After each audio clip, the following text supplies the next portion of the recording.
એએમસીના LIG અને EWS આવાસમાં રહીશોની તપાસ કરવામાં આવી।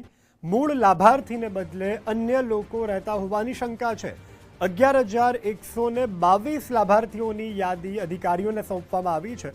7 વર્ષમાં પોઝિશન મેળવનાર લાભાર્થીઓ જે છે તેની તપાસ થશે। અઠવાડિયામાં એકવાર થશે ઓચિંતું સરપ્રાઇઝ ચેકિંગ। મકાનમાં રહેતા લોકોના દસ્તાવેજોનું પણ સ્થળ ઉપર વેરિફિકેશન કરવામાં આવ્યું। ચેકિંગ દરમિયાન એસઆરપીનો ચુસ્ત બંદોબસ્ત રહેશે। એલઆઈજી ઈડબ્લ્યુએસ આવાસમાં ગેરરીતિ સામે એએમસીનું કડક એક્શન। આ પ્રકારનું કરવા પાછળનું સૌથી મોટું કારણ કે ઓરિજિનલ લાભાર્થીને આનો લાભ નથી મળતો। ઘણા પૈસાના જોરે પોતાના નામે મકાન ના હોય, એના માધર ફાધર કે બીજાના નામે હોય તો એને મકાનની જરૂર ના હોય છતાં એ મકાન ભરે છે, મકાનમાં ફોર્મ ભરે છે અને લાગે છે, પછી એ ભાડે આપે।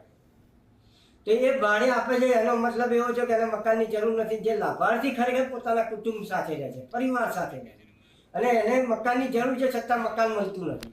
તો ઓરિજિનલ લાભાર્થીને એનો લાભ મળે, એનો ન્યાય મળે, એના માટે આ હું કાર્યવાહી કરવા જઈ રહ્યો છું।